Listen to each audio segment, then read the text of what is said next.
Call the council meeting order for tonight. We have a quorum present.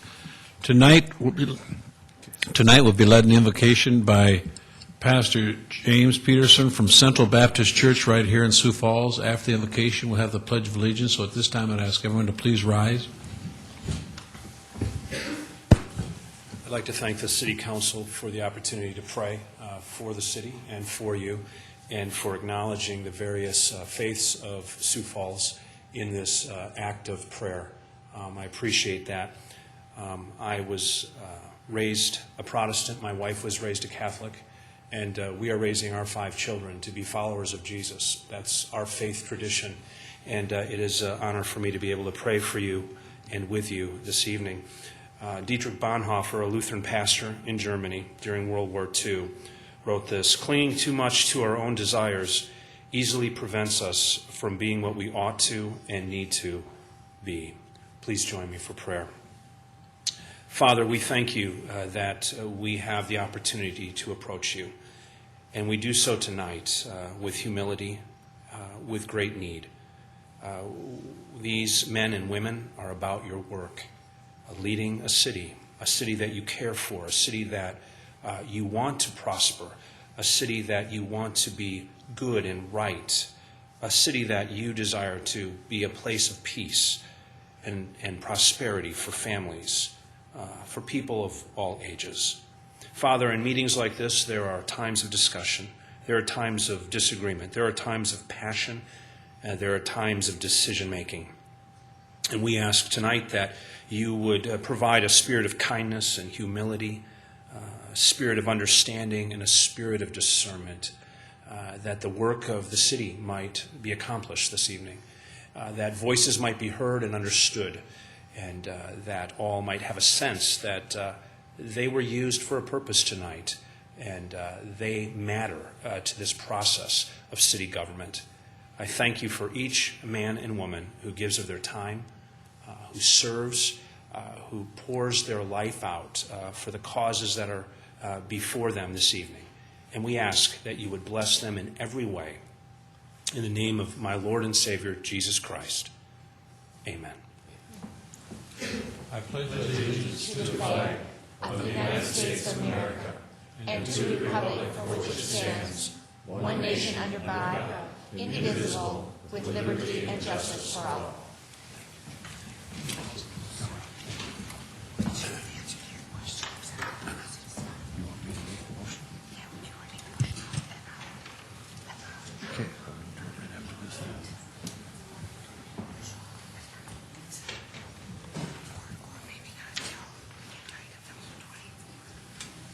We just have arrived here tonight. I'd just like to recognize Boy Scout Troop 48 from Sioux Falls here, that they're here, and they're here tonight. They're working on their Citizenship and Community and Communications Merit Badge. So their leaders are Gary Gasper and Mark Schlentka.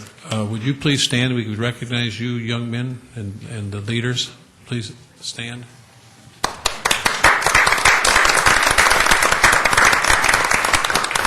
Thank you very much for coming out. We really do appreciate Gary and Mark for their leadership with those young men, so thank you. With that, is there a motion to approve the consent agenda? I so move. Knutson. Knutson moves. Is there a second? Second, let's second it. Further comments? Seeing none, all in favor of the motion to approve the consent agenda, vote yes. Those opposed, vote no. Council members Kavanaugh? Yes. Knutson? Yes. Litz? Yes. Staggers? Yes. Benega? Brown? Yes. Costello? Yes. Jameson? Yes. All members present have voted. Consent agenda has been approved. 7 yes, 1 excused. Is there a motion to approve the regular agenda? So moved. Brown. Brown moves. Is there a second? Second, Jameson. Jameson seconded. And is there further motions? Seeing no further motions, all in favor of the regular agenda? I'm not certain, point of order here, if I'm going to make a motion to reconsider something, do I do that now? So what isn't that on the agenda? Isn't that on the agenda at all? No, sir. Okay, do you want to make a motion?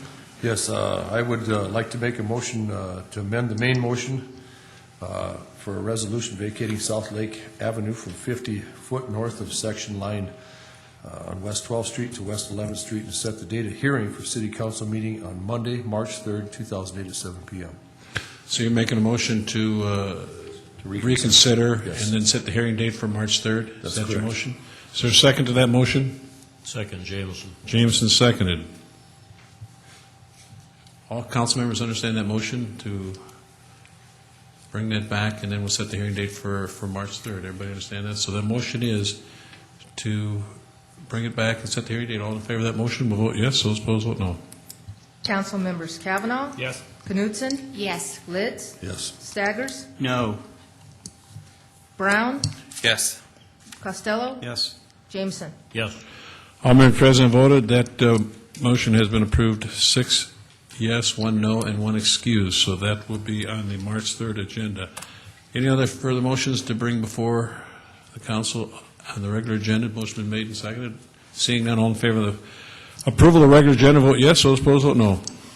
Council members Kavanaugh, Yes. Knutson, Yes. Litz, Yes. Staggers, Yes. Benega, Brown, Yes. Costello, Yes. Jameson. Yes.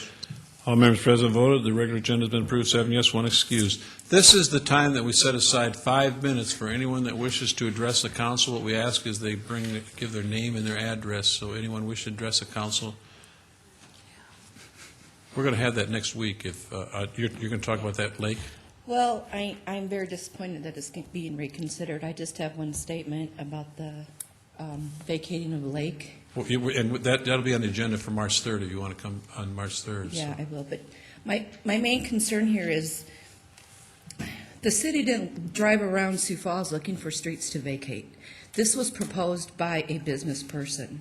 This was not something that the city chose to do. And Listen, you can bring that point next Okay. week because we're going to do it. If you do it, I'd appreciate Okay, that very much. sure. Thank you ever so much. I appreciate that. Others that wish to address council for a period of 5 minutes? If not, we will move into the regular agenda. Item number 2. New 2008 packaged liquor license for Les Petruzewski, name to be determined, to be operated at 408 North Sycamore Avenue, with the conditional use permit being approved on December 5, 2007, pending final inspections per Fire and Health. Item 3, new 2007-08 retail malt beverage license for Cocoa Place LLC, Cocoa Palace, to be operated at 2530 South Louise Avenue, with the conditional use permit being approved on January 2, 2008, pending final inspections per Fire, Health, and Building Services. Item 4, new 2008 retail wine license for Cocoa Palace LLC, Cocoa Palace, to be operated at 2530 South Louise Avenue, with the conditional use permit being approved on January 2, 2008, pending final inspections for Fire, Health, and Building Services. Item 5, new 2008 retail wine license for Neil's Inc., The Keg, to be operated at 4529 East 26th Street, including video lottery terminals. Item 6, new 2008 retail wine license for Best Batter Inc., The Keg, to be operated at 5301 West 57th Street, including video lottery terminals. Item 7, special one-day liquor license request for SMG to be operated at the Sioux Falls Arena, 1201 Northwest Avenue, for the Central Plains Dairy Expo to be held on March 18, 2008, and the Storm Football 2008 home season games, including possible playoff games.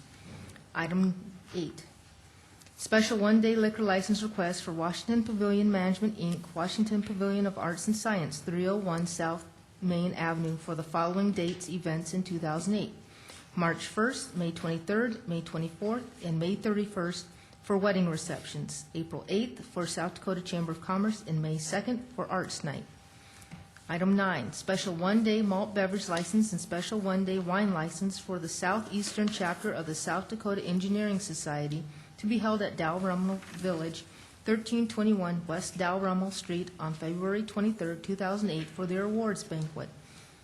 Item 10, special one-day malt beverage license for the Sioux Land Heritage Museums to be operated at the Old Courthouse Museum, 200 West 6th Street, on March 17, 2008, for the St. Patrick's Day Family Dance.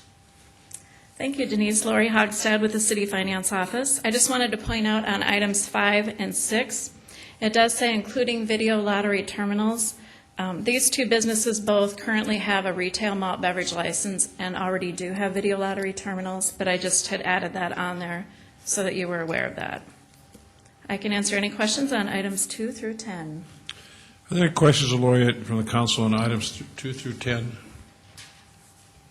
Any others that wish to address the council on items number 2 through 10? Not. Does the council wish to Move to approve, Costello. 2 through 10? Yes. Okay, there's a motion by Costello. Is there a second? Second, Brown. Brown seconded. Motion is to approve items 2 through 10. Motion made and seconded. Further comments? Seeing no further comments, all in favor of that motion vote yes. Those opposed vote no. Council members Kavanaugh, Yes. Knutson, Yes. Litz. Yes. Staggers. Yes. Brown. Yes. Costello. Yes. Jameson. Yes. That motion has been approved, 7 yes, 1 excused. Item 11.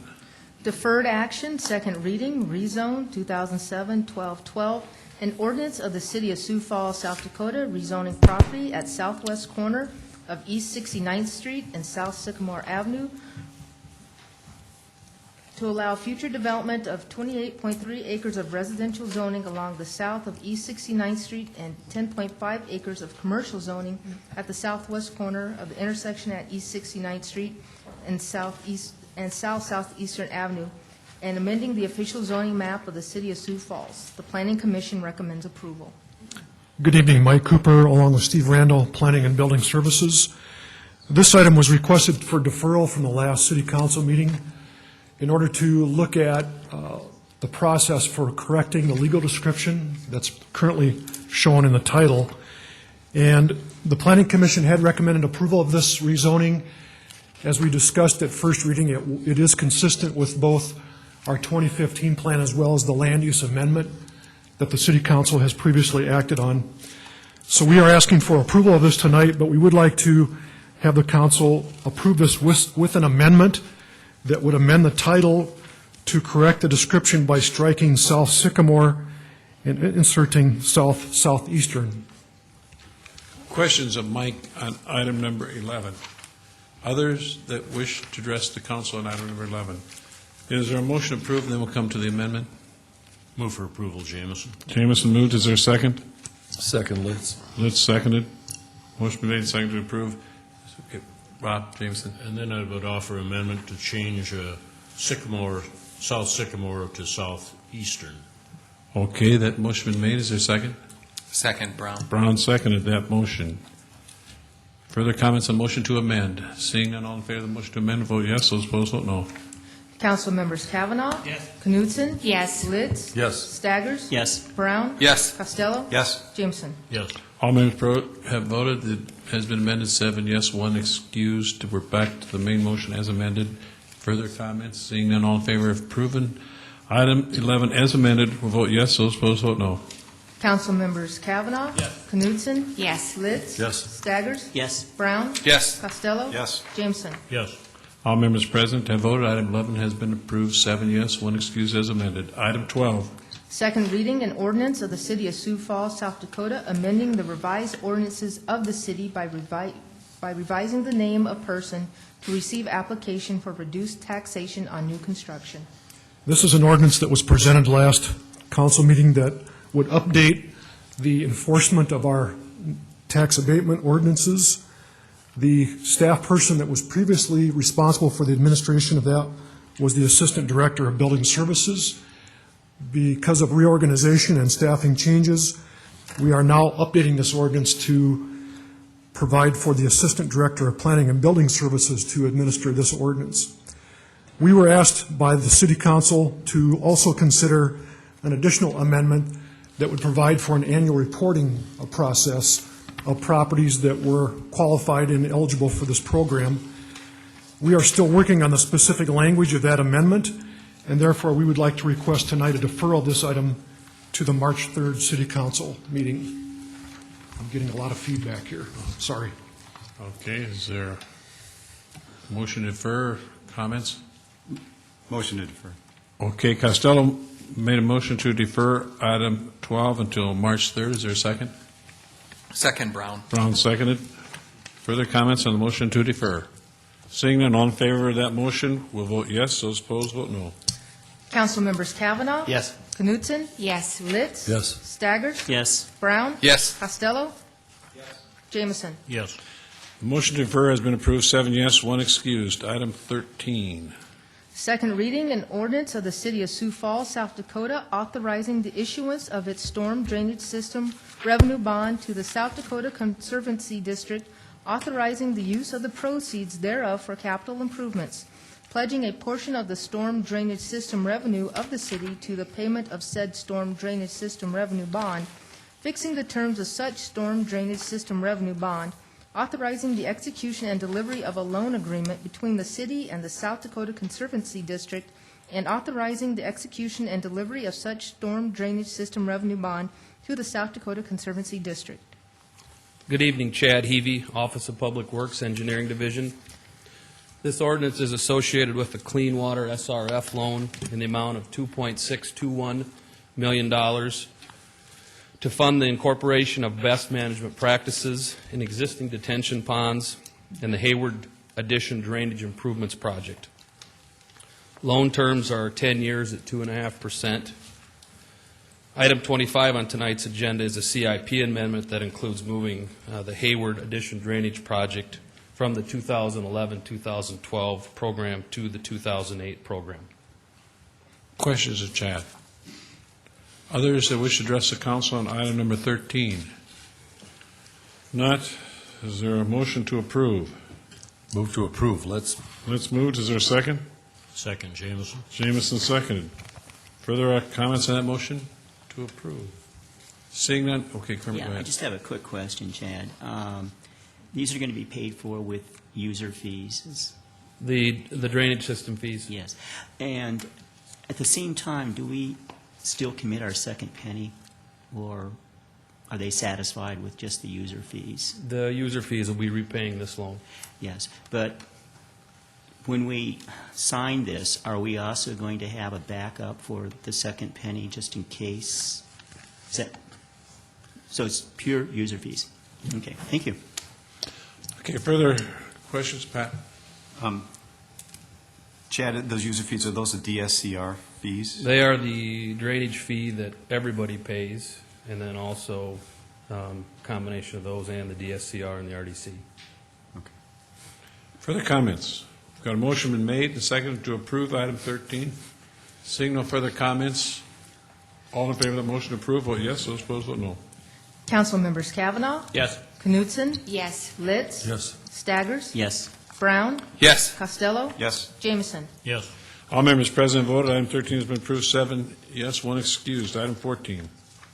Second reading, an ordinance of the City of Sioux Falls, South Dakota, authorizing the issuance of its sanitary sewer system revenue bond to the South Dakota Conservancy District, authorizing the use of the proceeds thereof for capital improvements, pledging a portion of the sanitary sewer system revenue of the city to the payment of said sanitary sewer system revenue bond, fixing the terms of said sanitary sewer system revenue bond, authorizing the execution and delivery of a loan agreement between the city and the South Dakota Conservancy District, and authorizing the execution and delivery of such sanitary sewer system revenue bond to the South Dakota Conservancy District.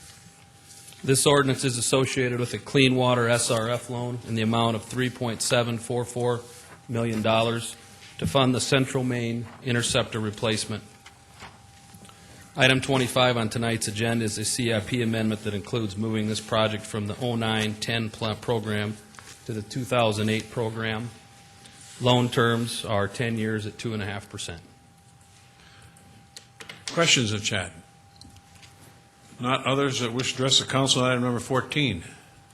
Seeing no one come forward, is there a motion to approve? Move to approve. Let's Moved. Is there a second? I'll second that motion. Knutson? Knutson seconded. Further comments on the motion to approve? Seeing none, all in favor of that motion will vote yes. Those opposed, vote no. Council members Kavanaugh? Yes. Knutson? Yes. Litz? Staggers? Yes. Brown? Yes. Costello? Yes. Jameson? Yes. All members present have voted. Item has been approved. Item 14, 7 yes, 1 excused. Item 15 here. First reading an ordinance of the City of Sioux Falls, South Dakota, rezoning property at northwest corner of West 85th Street and Southwestern Avenue, Planned Development District, to the Three Fountain Planned Development District, petition number 2008-01-21, and amending the official zoning map of the City of Sioux Falls. The Planning Commission recommends approval. It'll be noted that Councilmember Jameson will be excused from item 15. Again, Mike Cooper, Planning and Building Services. This property is located in the northwest corner of 85th Street and Southwestern Avenue. It's approximately 30 acres of land area. A portion of this has previously been approved for development, and the applicant includes Clayton Jameson and Bob Natz, who are coming in with a revised development plan for this particular area of the city. The applicant has been working very closely with the city as well as the neighborhood to come up with a new land use concept for a major corner of two arterial streets where access is going to be limited based on our new access management criteria.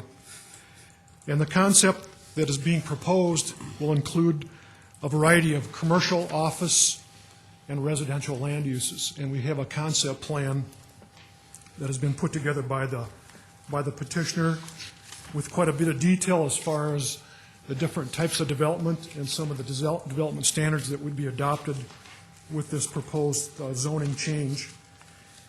And I would just also like to comment that in conjunction with this concept plan, we have been working on a new process that we're calling Shape Sioux Falls. And I would just like to remind everybody that tomorrow night we are going to be hosting a public meeting at the Orpheum Theater from 5:30 to 6:30 p.m.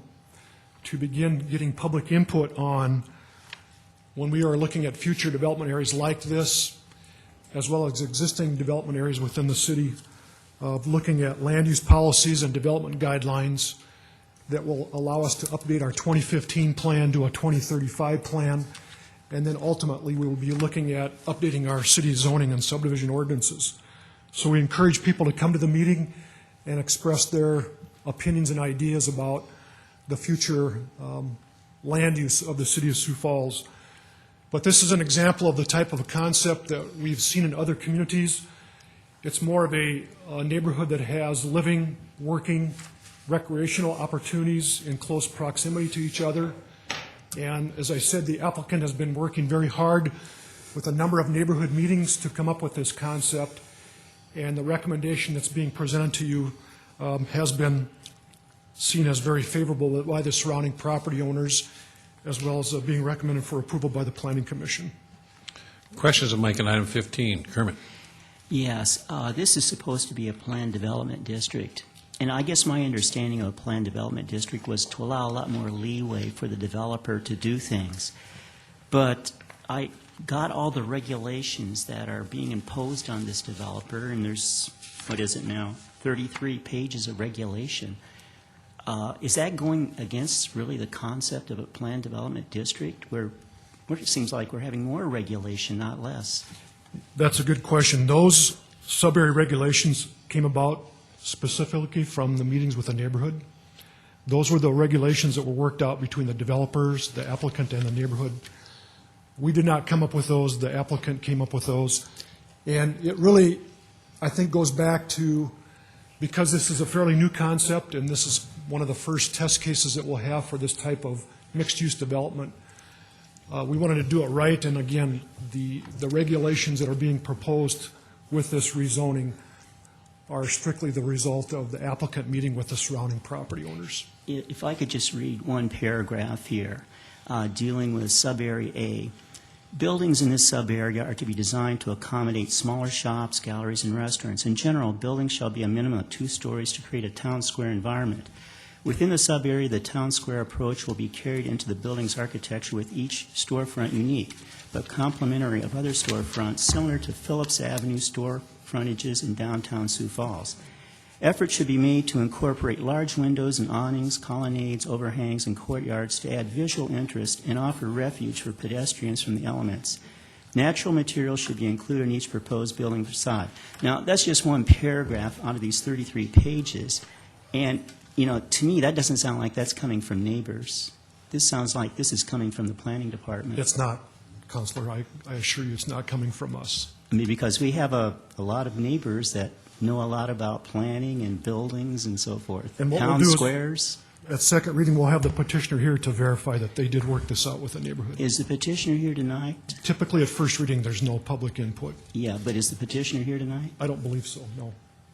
We usually wait that for the second one. Yeah, because this is a problem, because Wait. when we have our second reading, we're going to be under the gun to pass this, and we will, you know, we should be having an opportunity right now to ask more Well, questions. we've always of the set the petitioner. first reading for just the council members, so it's always kind of been that way, so. Yeah, but we could do it better, I think. I will have the petitioner even call you. How's that, between now and second Hey, reading? that sounds good, too. Let's, Mike, this really looks interesting to me. Now, I noticed the 85th Street exit, the first access, is that a quarter mile back? Is that on the quarter mile end? Yeah, approximately. Okay, on Western Avenue, you have one, obviously, that's a lot closer, and I've seen in the other drawing that there was a street to the west of that.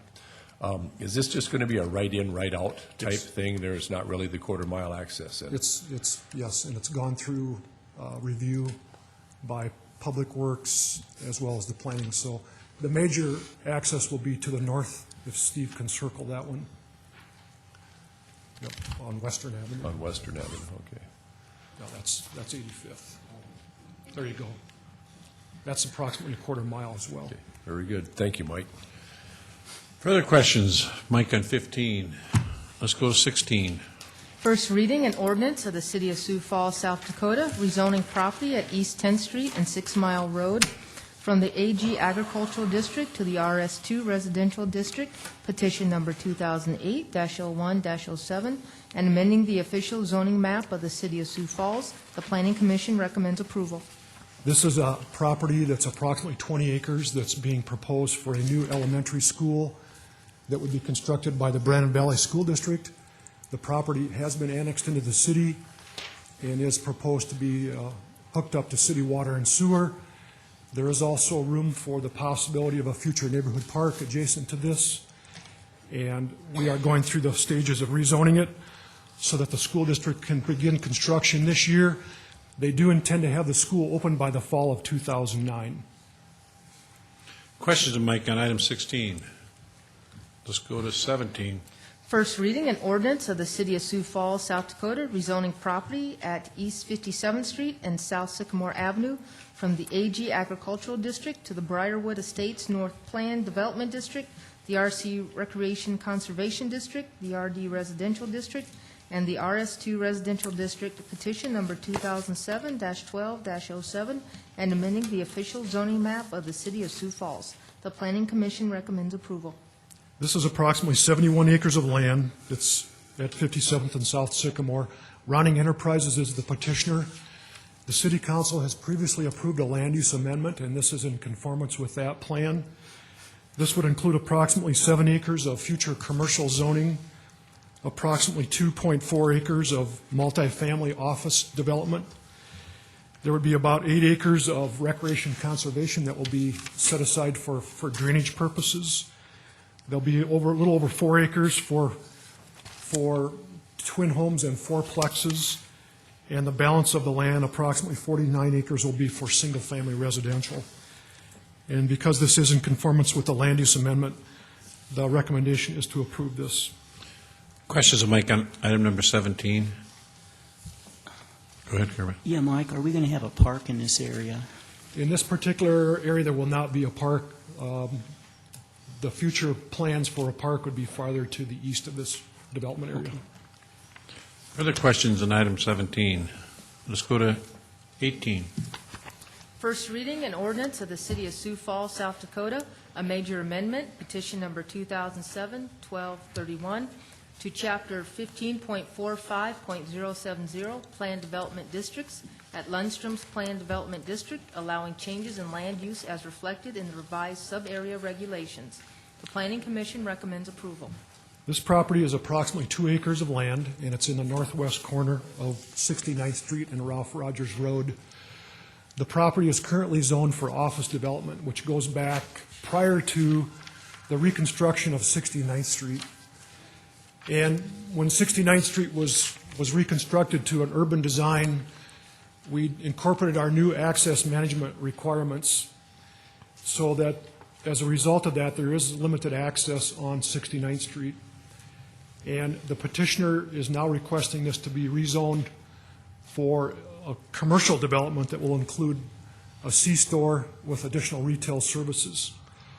The access would be a shared access off 69th Street, which is a right-in, right-out, because there is a divided median there, as well as off Ralph Rogers Road. In this case, the applicant, again, has been working very closely with the neighborhood. They've had a series of neighborhood meetings to talk about issues which are of concern to the neighborhood, additional traffic on Ralph Rogers Road, the use of this property in the evening with lighting and other issues that we typically see from a commercial development. But the applicant has been able to work out the issues with the neighborhood. We did not have any neighborhood opposition to this plan at the Planning Commission meeting, and so the recommendation is for approval of this zoning change. Questions of Mike on item number 18. Kermit? Yeah, Mike, on 69th, we are going to have that center barrier. That's existing now, yes. Yes, right. And are we going to continue with that barrier all the way west on 69th and east on 69th? You know, the policy that we use for medians is looking at future traffic flows, traffic projections, and we're building a median this year with the East 57th Street project from Cliff to Sycamore. So we'll see more of those in the future. We have them on Louise Avenue, those major arterial streets. I guess one of my concerns is the problem of mobility. And then also a safety factor too, because, for example, on West 12th, west of I-29, you know, we have the barrier there, and we allow U-turns. And to me, and I think other people, that's really a significant safety issue. In fact, several weeks ago, I was in a town in Florida, and they have the barrier, and then they have U-turns at some intersections, and no U-turns at others. It's very confusing. So I guess I'm very concerned about how we're proceeding here with these barriers, and then possibly allowing U-turns and maybe not having U-turns. And we do post where U-turns are allowed so that hopefully the driving public is aware of that. But we are going through somewhat of an educational process, and the medians do provide for better traffic flow. But as I said earlier, they do impact the adjacent properties as far as the accessibility. Yeah. And so we believe that they do serve a function. And in most of the new streets, we are going to be proposing those where we think that they're appropriate. So right now, we're going to have it on 69th and part of 57th, part of 12th. South Louise. South Louise, we're going to start having, okay. Yeah. Does have an existing yes, that's one, right. south of 69th. Yes. So most of the new streets that you see being built, most likely will have those where they're appropriate. Further questions, Mike, on item 18? Let's go to 19 then. First reading, an ordinance of the City of Sioux Falls, South Dakota, a major amendment, petition number 2008-0102 to Chapter 15.45.070, Planned Development Districts at Whisper Ridge Planned Development District, amending the official zoning map of the City of Sioux Falls. The Planning Commission recommends approval. This particular development, which is located along Southeastern Avenue between 57th and 69th, the amendment would modify 4 lots that were previously approved for single-family and twin homes, and these would be incorporated into a larger sub-area that will be proposed for future multifamily. The sub-area C that's on the exhibit would be increased by approximately 2 acres from roughly 14 to just over 16 acres in size. Questions of Mike on 19? Not, we're back to the, if you'd like, you want to be excused on item 15, we'll vote on that, and then you come back and vote the rest of them. Is that okay? We will take item 15, and it'll be noted that Councilmember Jamison will be excused from item 15. So is there a motion to set the hearing date for item 15 for March 3rd? I so move Knutson. Knutson moves. Is there a second? Brown seconded. All in favor of setting that hearing date for item 15 for March 3rd will vote yes. Those opposed vote no. Council members Kavanaugh. Yes. Knutson. Yes. Litz. Yes. Staggers. Yes. Benega. Brown. Yes. Costello. Yes.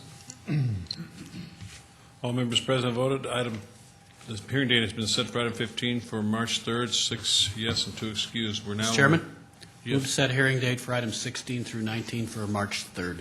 We noted Kavanaugh moved that we set the hearing date for items 6 through 19 for March 3rd. Is there a second? Second, Jameson. Jameson seconded. All in favor of that motion, vote yes. Those opposed, vote no. Council members Kavanaugh. Yes. Knutson. Yes. Litz. Yes. Staggers. Yes. Brown. Yes. Costello. Yes. Jameson. Yes.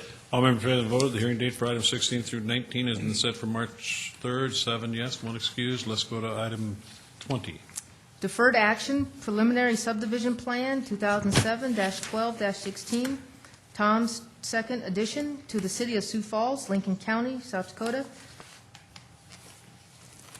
Planning Commission recommends approval.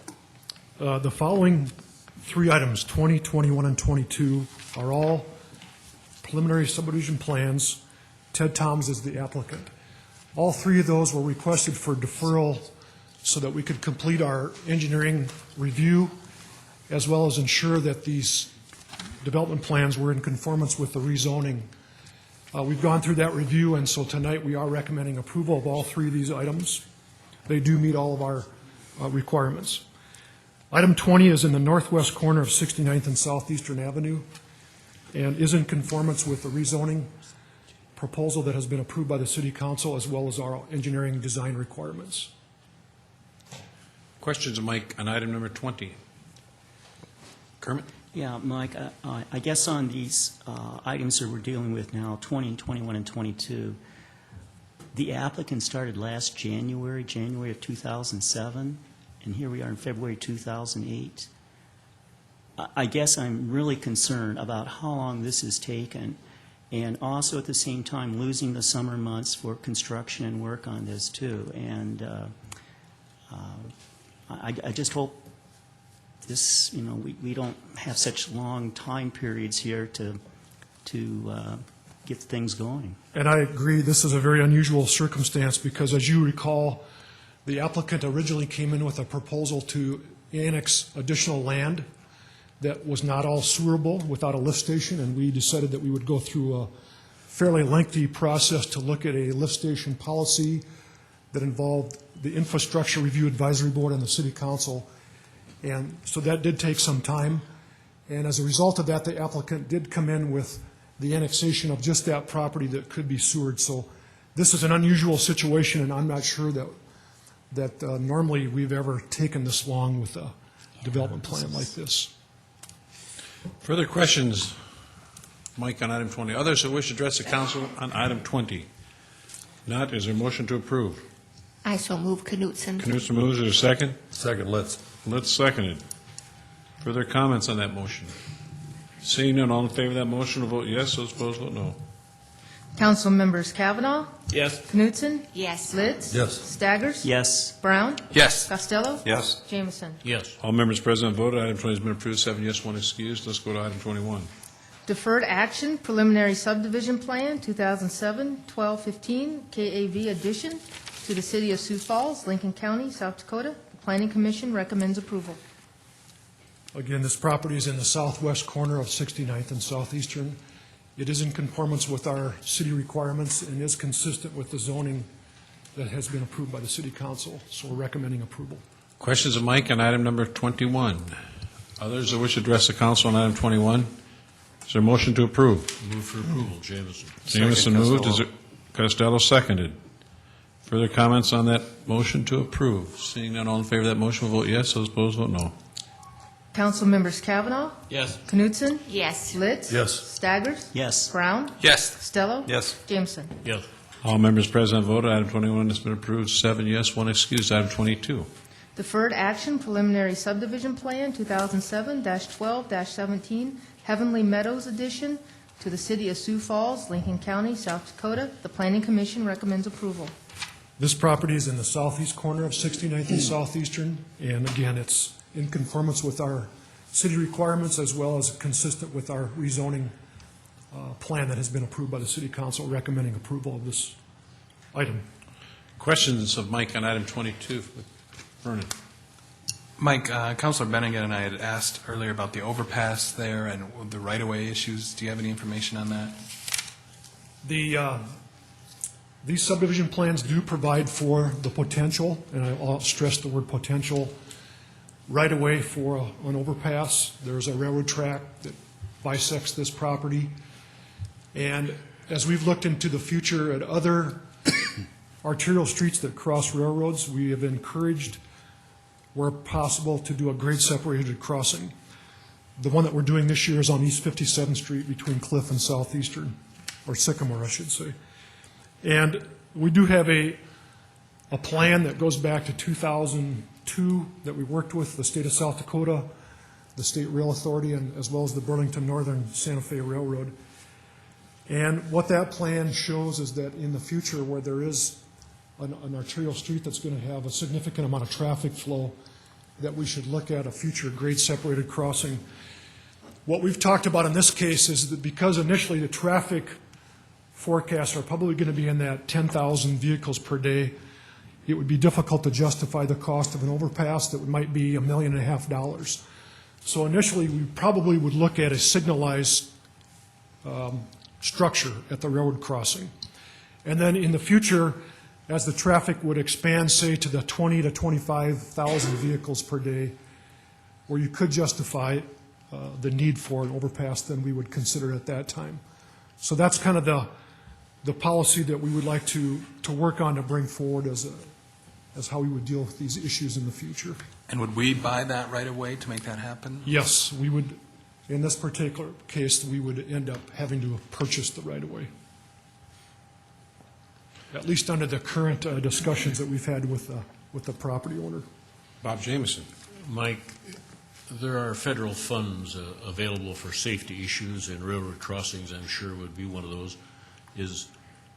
Being there's so much encouragement to do grade separation for rail crossings, is there any future funds that look like they're going to be allocated in those areas? I'm not aware of anything, but we would certainly keep our eye open for that. Just to give you a perspective, this kind of surprised me, but to put in a signal, what I'll call a signalized crossing there with the lights and everything and the arms that come down, that's about a $250,000 project. But to put in an actual overpass is more like $1.5 million. So we would be looking at any type of funding assistance that we could have for either one of those two options in the future. Thank you. Bob Litz. Mike, is there 3 property owners that would be involved with putting the overpass in there? And how much land would be required as a total to be set aside for the future overpass on that? The 3 property owners would be the city of Sioux Falls and the Northwest. I don't know if you have an exhibit that would show that area. Northwest of the railroad tracks and 69th Street is owned by the city of Sioux Falls. That's the northeast. There you go. There's the northwest. The southwest is the Sioux Falls Christian High School. And then on the east side would be the current owner is Ted Toms on both of those sides. So that's 3 different property owners, including the city of Sioux Falls. We've done a preliminary design of an actual overpass structure. It would fit within this proposed right-of-way alignment. But again, we're not making a recommendation at this time that we would start to look for funds to build it until we can justify it based on the future traffic flow. Would the funds to build that then, I know there's some wetlands just directly to the west and the north there. Is that going to be impacted by the overpass? No, the design of it would not impact that, as proposed anyway, preliminarily. Further questions? Mike, any information on currently how much rail traffic there is? I think there's at least 3 or 4 trains a day that move through there, so it's pretty active. And as far as we know, we'll continue to be active for quite a few years into the future. Further questions of Mike on item number 22, Pat? Mike, I'm just thinking back to Councilor Bennigan's concern. I think he was looking for something definitive that required us to put the overpasses in. Is there such an agreement? You mentioned a plan, but is there such an agreement that requires it? Both Mark Cotter and I met with Councilor Bennigan. What he had asked staff to work on would be what I'll call a policy that we could bring in the future, that under what conditions would we put a signalized crossing there versus in the future an actual structure. And as we talked, it would most likely be based on the future traffic projections. So that's kind of what I was talking about initially, that Okay, so do you know, yes, maybe you don't, but do you know whether or not we have any agreements with any railroad or that require us to put an overpass in there? we don't have an agreement that requires it, but it's strongly encouraged that we have a grade-separated crossing along arterial streets where the traffic flow is forecast to be in that 20 to 25,000 vehicles per day. One follow-up And question. 57th Street would be one example Sure. of that. And then the traffic arms that you referred to earlier, 250,000, I thought it cost. So is that a cost that the city has to bear, or is that who Yes, typically that would be borne by the city of Sioux Falls. Thank you. Yep. Publix. So, Mike, then in the future, we'll have an overpass at 57th Street, probably one here sooner or later. The 85th Street, the Highway 100 junction down there, would the Highway 100 be the overpass and the 85th Street be Yes. at grade, do you anticipate? Yes, because those traffic forecasts will exceed 25,000 vehicles. So Yes. 85th Street would be at grade, but Highway 100 would be an overpass for certain. Yes. Okay, thank you. Further questions? Kevin? What about 26th Street? 26th Street is identified that if there's an opportunity in the future to do a grade-separated crossing, that would be strongly encouraged. And obviously, the vehicles, the traffic count is already there today to justify it. It's just a matter of when we would look at budgeting, because that's going to be a major expense to deal with that. The other one that was identified is on Cliff Avenue between, around 14th Street. north 12th of and the- 14th. Yep, that would be another potential location. At what point do we anticipate 69th having that level of traffic to 20 to 25,000? Right now, the 2025 projections do not exceed the 20,000 vehicles per day. So we would be able to get by for probably a number of years with the signalized crossing. Is there any thought to, spend, instead of the $250,000, spending the $1.5 million now and having it over with? Because even if it doesn't, if it can't be justified in terms of traffic flow, there's certainly a safety factor to be considered. With the school close by, and, I think we could present, obviously, we could present some different options to the city council for you to take a look at. Mike, it just occurred to me that looking at the plans, that obviously the developer can't use that land, so, we have right-of-ways? Is that what it is? Yes, it's proposed to be future right-of-way that the city would acquire. So, so they can't develop it or use it, and we're not going to buy it now, but we might buy it at some time 5, 10, 15 years down the road. Meanwhile, the developer paid for it, can't use it, doesn't really have a buyer, can't really sell it to anybody other than the city, can they? Well, I would say that we've asked the developer to set this land aside for future right-of-way, because we know that, while we can't justify it today, we know that there will be some point in the future where there will need to be a grade-separated crossing there. At least we believe that in the safety of the citizens of Sioux Falls, we should look at that. That just, to me, just seems like inherently unfair that either we should step up to the plate and buy it now. And we could certainly do that, because it would be cheaper to buy it in the near future rather than waiting. Right. So, but this is the first step in the process, is to have it at least identified as a future right-of-way. Further questions of Mike on item 22? Others that wish to address the council on item number 22? Is there a motion to approve? Move to approve. Let's move. Is there a second? Second, Brown. Brown seconded. Further comments? Seeing no further comments, all in favor of the motion to approve item 22, vote yes. Those opposed, vote no.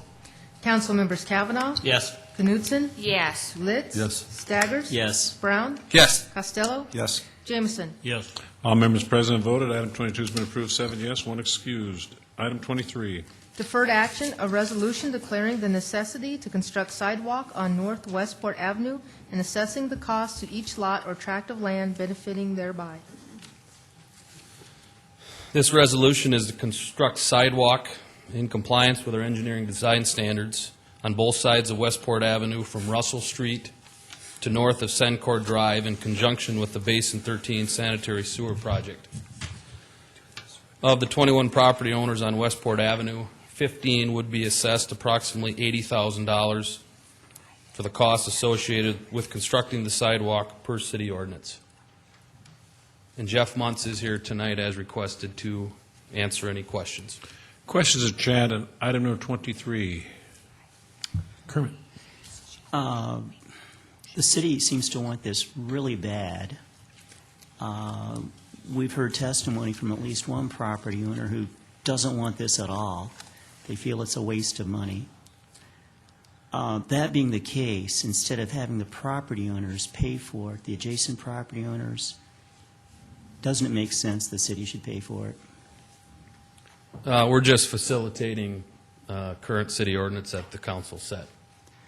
But from what I just said, doesn't that make more sense? Further questions? Yes.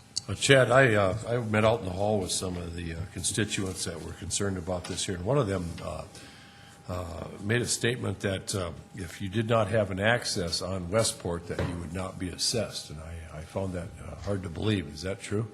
That is how the current ordinance is written. So if there's a piece of property along there that has no access off of there, they don't have to pay for the sidewalk that the city will pay for? Correct, on an arterial street. Further questions, Chad, item 23. Others? Okay, Pat. Okay, in a scenario like that, then what about the maintenance, the shoveling the snow and everything else? They are required to do that.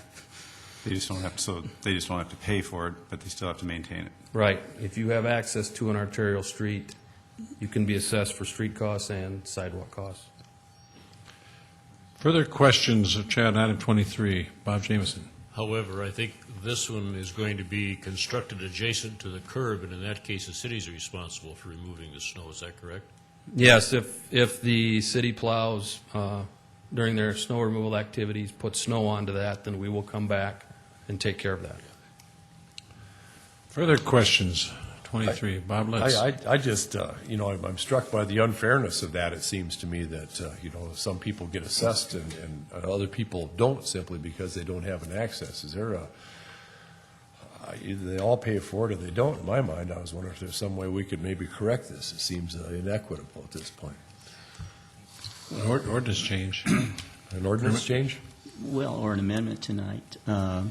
But yeah, I think, Bob, you're right.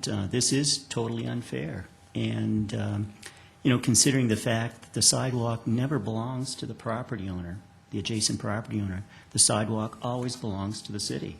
So it makes it really, really, really unfair. If I may, right now, we have, on arterial streets, we've tied access and assessments kind of together. And part of our process that we've been working with through the AFI committee has been to have our access policy stand on its own and then have the assessment process or the funding of the arterial streets be a separate policy. Is Westport an arterial street? Yes. Further questions? Chad, Pat? So, Chad, are you saying you're proposing in the future that these two might not be together, that access and assessments would not be, being assessed would not necessarily apply to if you had access or not? Yeah, it would not be tied to access. So is Public Works going to be bringing forth a change? Yeah. I mean, it's all part of the package that the AFI group's been working on. AFI is the alternative. Alternative financing of infrastructure. Vernon. I'd like to hear from Mr. Muntz about the ADA issues and whether that's a factor here.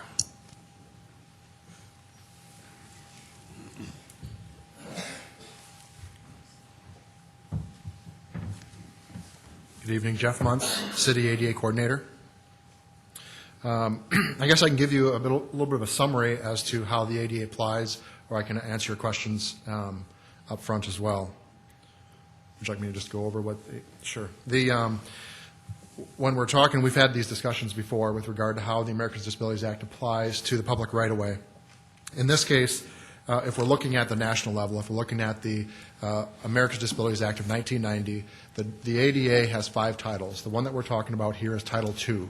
Title II addresses sidewalks and curb ramps in a couple of different areas. It covers them under facilities, and primarily those are curb ramps. And in the text of the ADA, it specifically addresses the need for a curb cut transition plan.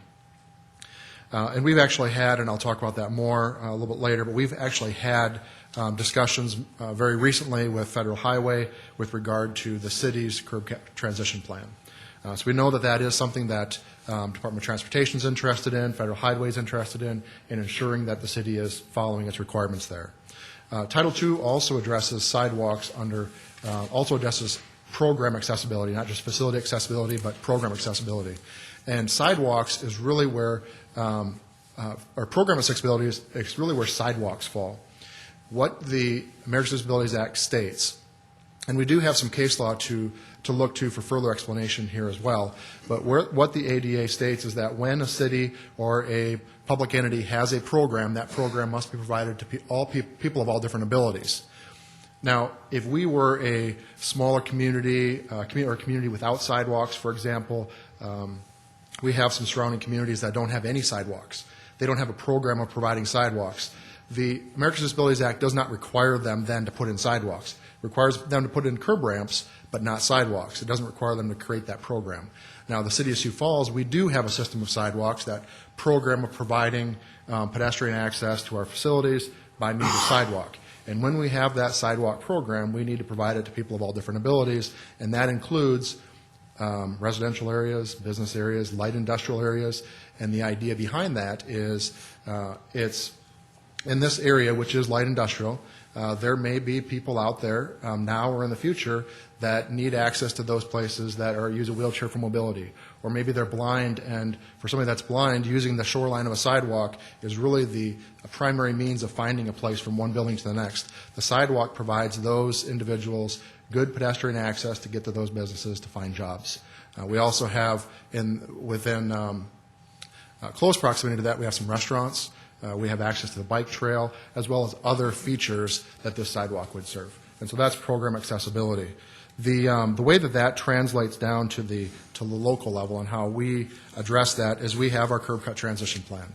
We have our map that shows all of the barriers that we have throughout the community where we don't have sidewalk and where we don't have drop curbs. We have full face curbs or no curb cut at all, or no curb at all. What we have done is we have applied funding to addressing those barriers, and in order to address those barriers, we apply priorities. Sometimes those priorities are if we have a school in the area, if we have a park in the area, if we have somebody that moves into a new neighborhood that has maybe they have a child with a wheelchair, maybe they themselves use a wheelchair or are blind and they need access through sidewalks or curb ramps. That's where that transition plan applies.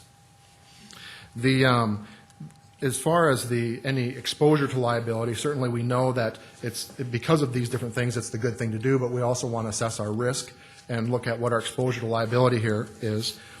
In the past, if we're stepping back 10 years ago, the enforcement of the Title II of the ADA was only done by complaints. And so in order to be sued for or get in trouble with regard to the ADA, it had to be complaint based. That changed several years ago, and we've had these discussions as well, and that program we're talking about is the Department of Justice program called Project Civic Access. Project Civic Access changed it for all of us, municipalities, in that it's not only complaint-based now. What the Project Civic Access does is it goes out into different communities, counties and cities, and really essentially makes an example out of those communities. What they do is they come in and they do a review of their accessibility, ensuring that they have a transition plan, that they're making progress on it, and then look at where their shortcomings have been. We have one close example to look at as how Project Civic Access works. That's probably very familiar to all of us. Minnehaha County was selected under that project a couple of years ago, and one of the projects that certainly was an expensive surprise to them and surprise to all of us taxpayers was the Minnehaha County parking lot. So we know that there's an exposure to liability here. We know that Sioux Falls, being the largest city, has probably the largest exposure because we're the perfect place to make an example out of. What we've done is we have done an incredible job of creating good relationships with our disability advocates, ensuring that when there are complaints, that they feel comfortable in coming to the city and that we're going to address those, adjust our priorities in that transition plan to take care of those problems. And the other thing that we've done is we have we've made our transition plan a living document.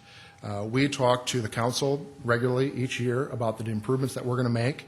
We get council input, we get input from disability advocates as well as the community on which projects we're going to remove ADA barriers to. One of the things that we're just going through right now that you're going to see here probably in the next couple of months is the way that we addressed our curb cut transition plan was primarily through our sidewalk maintenance project. So each year we go out and we look at all of the sidewalks and ensure that they don't have lifts and cracks and those kind of things. And we, with our curb cut transition plan, we piggyback that because we already have somebody out there, we already have somebody looking at projects, we already have complaints going into that individual with regard to ADA and other sidewalks, and so we felt we were doing a very nice job there. What Federal Highway has done is on November 27th of 2007, they contacted city engineering, myself, and said, that's great, but that's not the way curb cut transition plans work. The priorities have to be based solely on disability access. And so the spending of that money can't be decided on maintenance and disability, but rather disability only. So that's one of the things that we recognize this as a living document. We recognize that we can make changes and improvements to the program, and so we'll begin making those improvements as well. So that's how it certainly affects us on the local level. Questions of Jeff Kermit? Yes, Jeff, is there anything in the ADA that says that adjacent property owners have to pay for city sidewalks? I believe that's in state law. The But I'm ADA asking says... about ADA. Yeah. There isn't anything, is there? No, there's not anything in the ADA.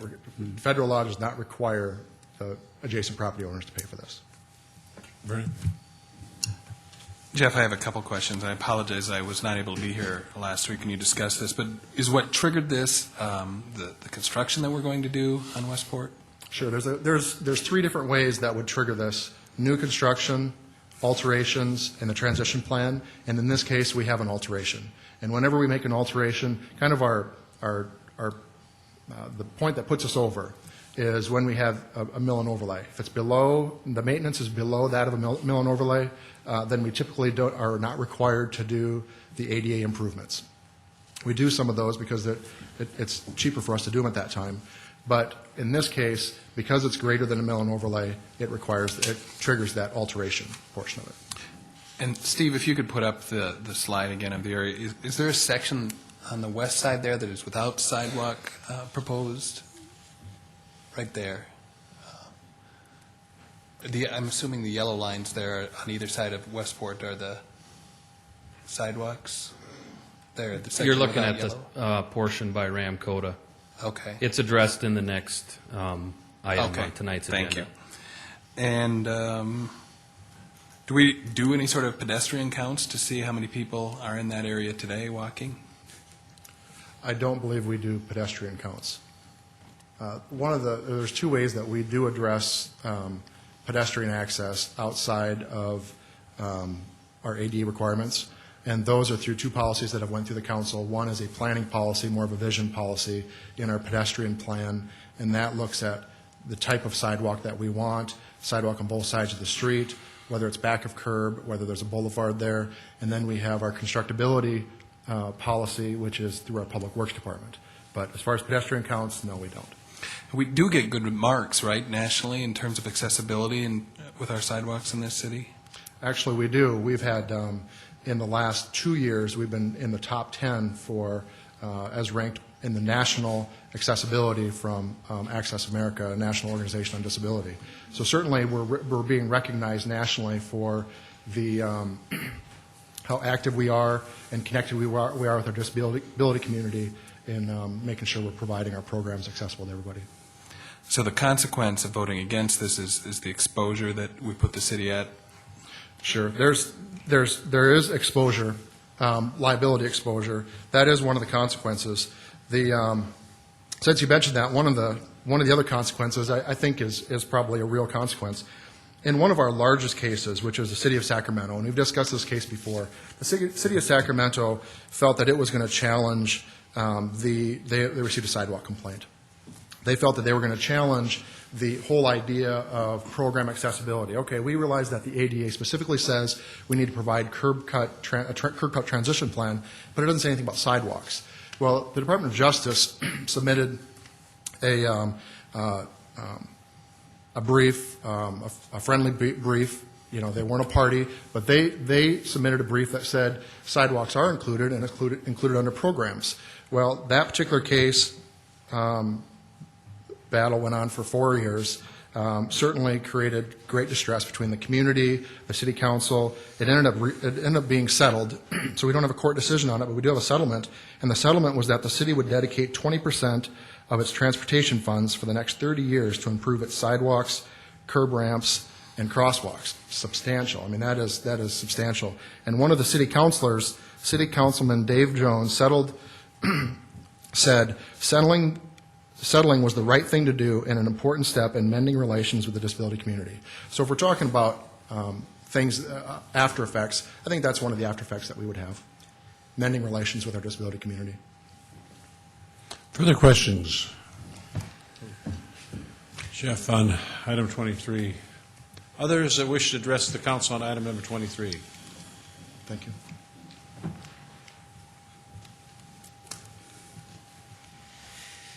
Hi, Rochelle Scott from Scott's RV Traveland. I was here last time, too. I want to, first off, acknowledge Councilman Jameson's observation that perhaps there was going to be no good come from deferring it, that we may end up at the same place we were last week. But I want to thank Councilman Knutson and those who did vote to give us some time to look into it, to let the process work, and perhaps maybe to just give us more time to either get used to the idea or to get information. You've heard a lot of the information that I was able to hear mostly yesterday. I want to thank Jeff Muntz for calling me yesterday on a holiday, knowing that we would need, as property owners, a little time rather than hearing it this morning and then having to act and talk. I believe from listening last week to the discussion and from talking to people after the meeting and from gathering information this past week, that many people, including some council, understand and agree that sidewalks might not necessarily be necessary in light industrial, maybe even particularly this light industrial, but also feel that perhaps their hands are tied because of this ADA plan, because of the exposure and the liability, and I understand that. However, what I keep hearing over and over is, why should the sidewalks go in? That is one of the big things. Fear of a lawsuit, such as Des Moines, such as, was it Santa Fe or San Antonio? So a fear factor, feeling hands are tied. Exercise for patrons when and I say, you know what, the bike trails are 1 block over running parallel. The second one, or the third one I was told was for public transportation. Well, there is currently no public transportation stop in that area or remotely close to that area. So I feel like my understanding is the only argument for putting sidewalks in is because of fear of lawsuit. And I think on the other side is, why should sidewalks not go in? I think despite fear of the lawsuit, I think that the City Council needs to think about what is practical. I think in light industrial, and particularly this light industrial area, where it's already been acknowledged that the right-of-way is very narrow. This is a very busy street with heavy, heavy traffic. It goes to an incredibly busy and fairly dangerous high-speed corner, that pedestrian traffic should be not encouraged, in fact discouraged, no matter what your mobility level. I would really challenge the City Council to think that perhaps there can be room, even in compliance with the ADA and in this program, that there should be room for perhaps thoughtfulness about whether light industrial and certain heavy commercial, or certainly at the very minimal light industrial and light industrial, should be even discouraging public pedestrian access for the public pedestrian safety, again, no matter what the mobility level. And this one in particular because of that back-to-gutter, tight right-of-way area. I think it's interesting, I was told that the sidewalks for this plan were only added in the last 6 months. I've been attending meetings and been receiving information for more than 3 years on this project and this potential impact to us. Not sidewalks, that's been very new to us. And in fact, we've only found out within the last month that sidewalks were planned, and that's when they asked us to sign our temporary easements to allow the construction to go on and for them to throw dirt and use our land for, laying supplies and that sort of thing. It makes me wonder if this has been such a huge plan and this ADA thing, why only in the last 6 months have sidewalks been added to this project when this project's been planned and ongoing, and in fact was scheduled for last year and would have happened last year had not there been issues with funding. This is part of that sewer lift system. I think it's a waste of taxpayer dollars if we're just putting in sidewalks anywhere willy-nilly without thought to safety, to just for fear of liability or to match or to meet our percentages. I think there got to be other areas, particularly residential, where sidewalks make sense, where we should and could be putting them in if we have a percentage or a plan that we have to meet. I would encourage thought to be put towards doing that instead of forcing a light industrial. I also do not think that the property owners should have to bear the cost of this because there is no usage. There will be no usage. We will already bear the cost of removing the snow. The city will only be doing snow removal if they throw snow back up onto those sidewalks after they've been cleared through the plowing process. I will also have to buy or upgrade my liability insurance for slip, trip, and falls. I will be responsible for maintenance to that sidewalk should it begin to crack or buckle. So the cost to me as a landowner is going to be considerable for years to come, for the length of time that we own that land. We would not have to be paying this excess except for we had to cut into that street because of the Russell project. And I realize that was not a city project. City was somewhat combined, but it was federal, state, county. Our access to our front of our property was cut off to Russell Street through that Russell project. So what used to be the front of my property, my commercial property, is now really essentially become the back because the turn off of Russell, there's an island, and then the turn to go to the access road was so poorly done that most motorhomes and many of the fifth wheels and travel trailer customers we have cannot make that sway. So therefore, we had to widen and increase our cut-in from Westport. Otherwise, I would enjoy the same luxury that my neighbor at the Brymark and the Oaks enjoy, which is no access to Westport, and therefore they do not have to pay. And that is a fair length of land. I have to because I was forced into cutting into Westport because of a project, again, that cut out access to my front. We also had to add, or basically have to start treating that like a major public entrance. In 2005, we applied to the city to be able to put a sign up there. We were denied that. We were allowed to put a small sign up there, but we were told because Westport was not an arterial street, which probably, of course, has changed. So you have denied us the ability to use that as an entrance, but yet you're going to penalize us now for it being an entrance. I think that is, I just don't think that that's fair. I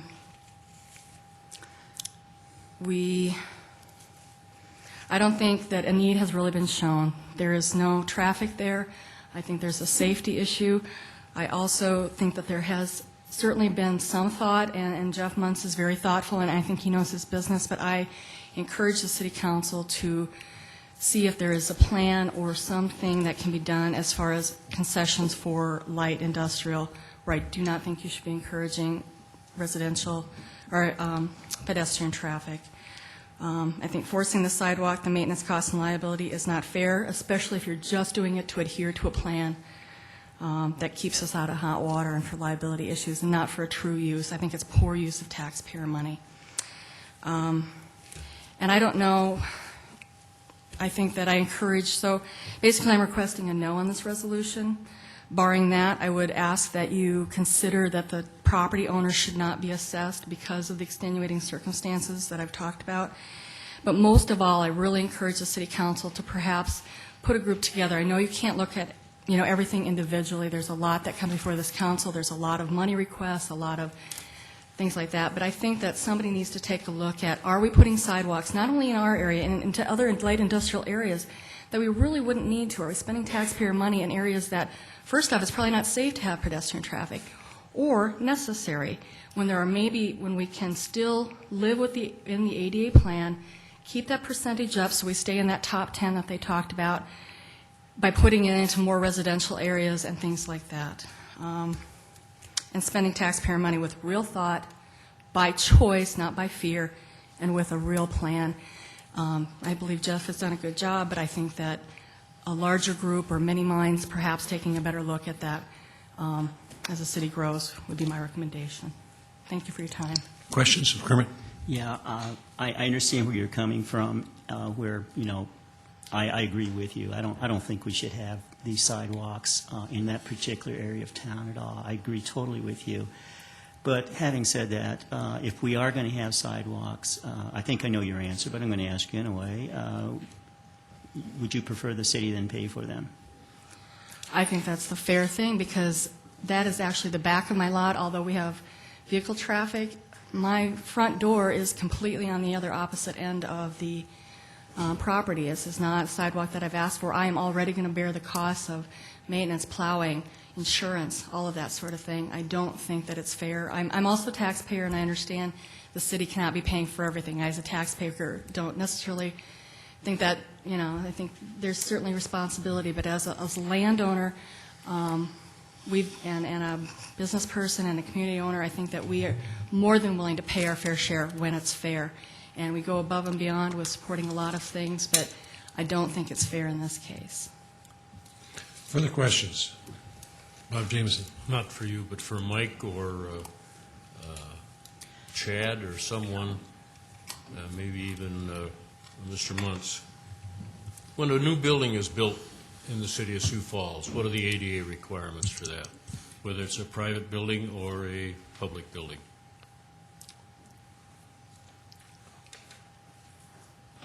I'll take a stab at that one. When there's a new building constructed, there is a requirement for sidewalk unless it's waived by the city engineer. And how about ADA requirements within that building? To the building itself? Yes. Are you asking? Yes. Yes, I'll let Jeff address that one specifically. The city doesn't have authority to enforce the Americans with Disabilities Act with regard to Title III, which addresses public accommodations. Does not have that authority over new buildings.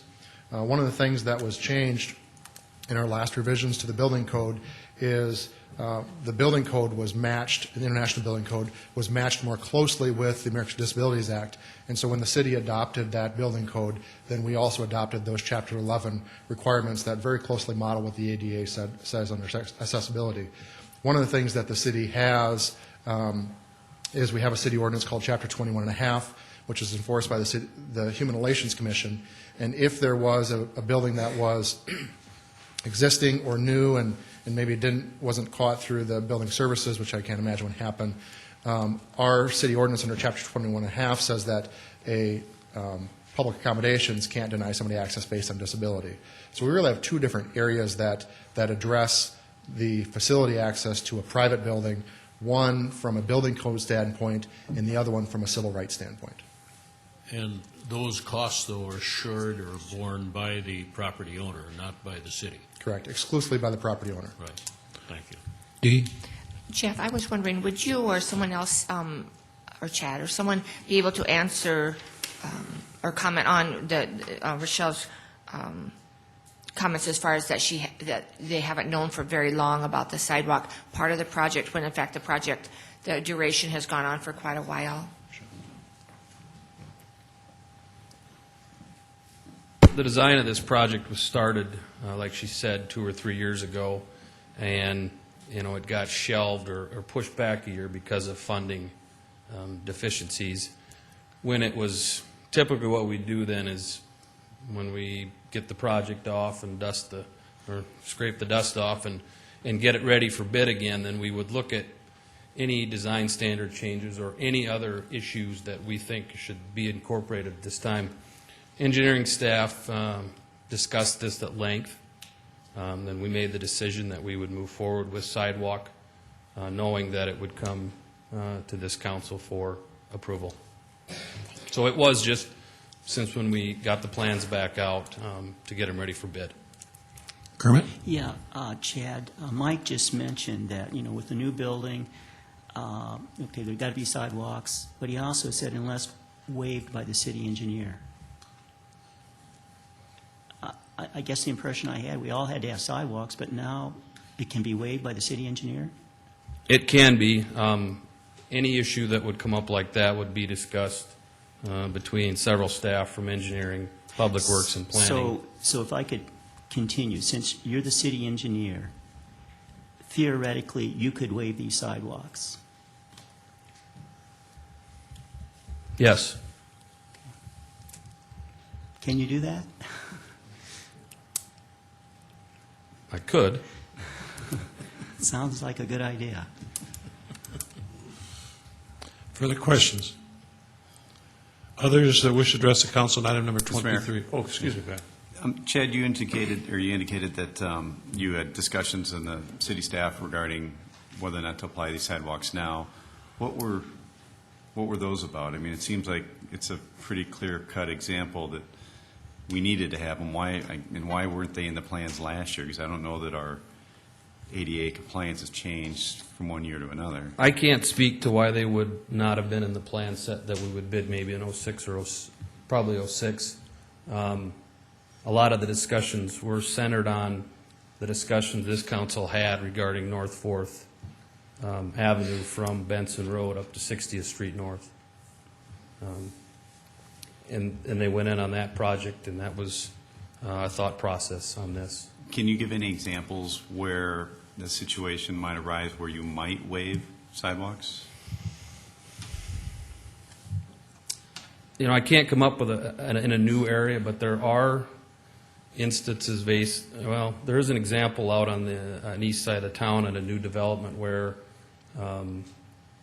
we will be putting sidewalk on one side of the road versus the other, and mainly because of topography, lack of right-of-way. We maybe would have to have a 6 to 8 foot retaining wall. In that case, it's really not feasible to do something like that. Vernon? Engineering and the city ADA coordinator's office have ongoing discussions with regard to when sidewalk is ordered in and when it isn't. I just want to read a couple different things that come right out of the accessibility standards. Many times when the city engineer would say that sidewalk is not required is when it would be technically infeasible. What the ADA states is that if we're looking at, like in this case, an alteration, a public agency must complete an ADA-required accessibility improvement within the scope of an alteration project to the maximum extent feasible. And what role does the maximum extent feasible standard play for ADA standards? And it goes into a little bit of explanation there. Essentially, the feasibility meant by the standard is physical possibility only. A public agency is exempt from meeting the ADA requirements in the rare instance where the physical terrain or site conditions restrict constructing or altering the facility to meet the standard. And then it lists what guideline that falls under. And so when we get into making exemptions, that's usually where we look at is constructible in feasibility. Kermit? Yeah, Jeff, the issue was brought up about the sidewalks here on Westport, that they're going to be right up against the street. Sure. Now, I don't know, I can conceive very easily somebody in a wheelchair, for example, going off the sidewalk and tumbling into the street. Mm-hmm. To me, this is a real safety issue because the sidewalk is right up against the street. Mm-hmm. I would think there would probably be an exemption from ADA for safety reasons. People that are handicapped could get severely hurt and injured. Sure. One of the things that certainly we have cross-slope requirements, so that somebody that's using a wheelchair or a walker, doesn't slide off there. To get proper drainage, we have those. When we have a busy street, ideally we have a boulevard there. We have some sort of green space to provide adequate shoreline. When that doesn't exist, the right-of-way doesn't exist, and the sidewalk is right up against the end of the street, the sidewalk is wide enough, as long as it meets the accessibility requirements, and this one does, is wide enough to provide wheelchair access and safe wheelchair access. In the case where the council would believe that this would be a safety factor, one of the examples that we can look to is the state of South Dakota just redid areas of, I believe it's 11th Street. And when they reconstructed 11th Street, they reconstructed it with a boulevard rather than back of curb sidewalk. In order to accomplish that, they purchased more right-of-way. And the reason why they purchased more right-of-way in that case was because they felt that this is a high pedestrian area, in that case, high pedestrian area, and they wanted that additional safety for pedestrians, people that have disabilities and people without disabilities. And so purchasing extra right-of-way is certainly always an option. And in this case, it's not necessary, but we still get all the accessibility we need with this scenario. Yeah, it's not necessary because we don't anticipate really anybody using it. Is that fair to say? I wouldn't say that's fair to say. We've had these discussions before, particularly in light industrial, and one of those light industrial areas is North 4th Avenue. And I realize that every area of town poses its own number of pedestrians. In the example of North 4th Avenue, we had a lot of discussions about whether we were going to get pedestrians out there. And we do have some, a little bit different businesses out there. We have Citibank out there, we have Wells Fargo Financial out there, and those are areas that are large call centers. And so what we found out there is people are using those sidewalks. This neighborhood does differ a little bit. We don't have those kind of large call centers, but we do have large motels, and we have close access to the bike trail. And so we're not sure right now how those pedestrian patterns will develop, and we don't know what kind of options we're going to open. We do know what kind of options we're going to open for people that have disabilities and want to work at one of these different businesses. Further questions, Vernon? Question for Chad.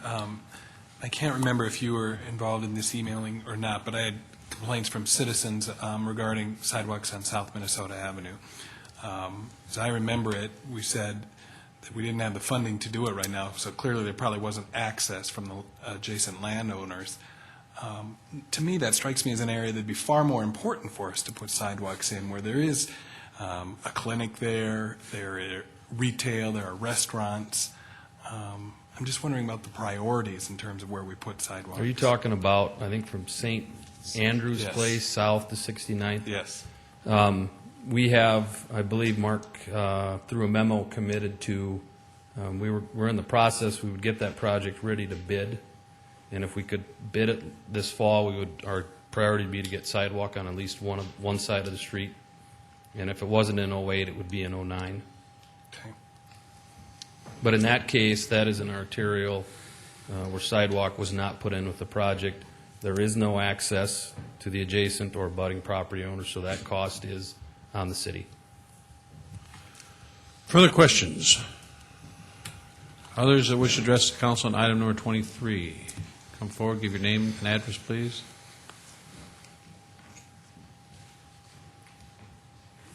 My name is Marshall Guthrie, and I have a repair shop. Rochelle's on the south end of the property. I'm more on the north end. I'm up by Maple. And my door looks right out onto Westport, and I can tell you, I will not lie to you and tell you I've never seen anyone walk on the street. I can tell you I probably don't see 2 people a day walk on that street or on the grass. There are very, very, very few people. Unlike Rochelle, neither of us are on the free lunch program, so we have to pay for the sidewalk. And I'm on the hook for about $8,650 by the current deal. So that's a chunk of change. I'm really frustrated that some of the property owners are exempt, even though they're going to get sidewalks. That's not real fair. I can understand some of the comments about people walking, going to walk to work, but there is no residential within, you guys can tell us, but nearest residential is probably Kiwanis. Although there is very light residential down by the quarries. If you go north, you'd have to go to, can't think of the development, past Power Brokers, north of Benson Road, and east, or not Skyline, but Martindale. And to go to the west, you have to go past Southeast area. There isn't anybody within 3/4 of a mile. I don't see anyone walking to work out there. The need for the sidewalks, we don't see it. If the sidewalks are, if they're going to be put in, if they're putting them in only because we're afraid of ADA, my question is whose benefits?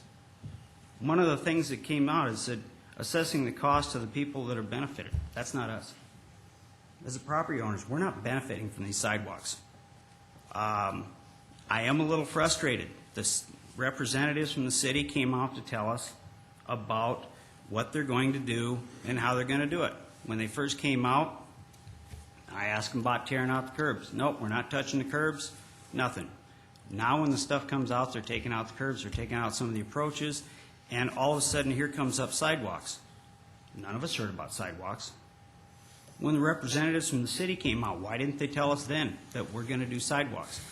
I built my shop about 6 years ago.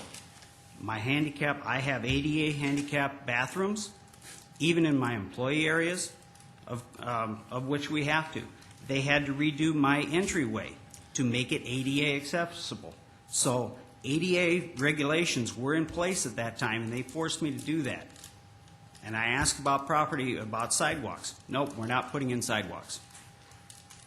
So that was 6 years ago. So as far as the ADA thing about that, I have a question about that because that seems to have all of a sudden come up. But I am ADA accessible, and anybody else that's put in stuff in there, I believe there has been other properties developed since then, and they've had to put in the same stuff. But I am a little frustrated, like I say, that in the first place they're coming in. But in the second place, I'm really frustrated that why are we having to pay for it, others aren't having to, when we really don't have a benefit from this? Questions? Thank you very much. Appreciate your time. Others? I have another question for Chad. Chad, for those properties that don't have access today, say 6 months down the road, they do want access there. Do we go back and assess them for the sidewalks then? I will have to check with other staff to see what we've done in instances like that. I do believe we have discussed that, but I can't say for sure tonight. Is there any financial advantage to doing this now, or you had mentioned you're going to look at the policy on terms of those that don't have access? When are you looking to change that? I would think it would be the AFI policy, and the AFI committee we've been working on a plan to separate access from how we fund arterial street construction.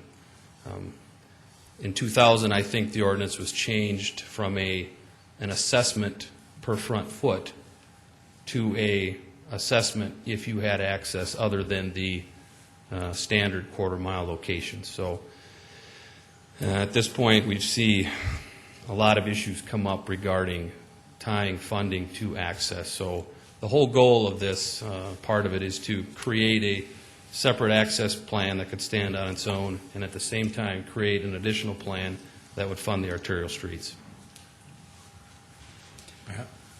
Chad, just for a point of clarification now, the property owners are only going to assess for the portion of sidewalk in front on their property. So in other words, I think Oaks is one that does not have access, so they're not being assessed. So it's not the total cost. It's not like these other property owners are paying for the Oaks sidewalk. It's allocated per foot, and people that don't have access, the city is paying for.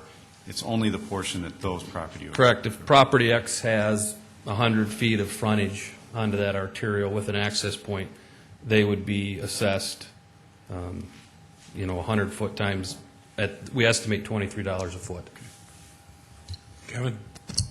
I think possibly, Chad, some of the logic of, whether or not we assess for improvements on arterial streets when there is no access has been lost here.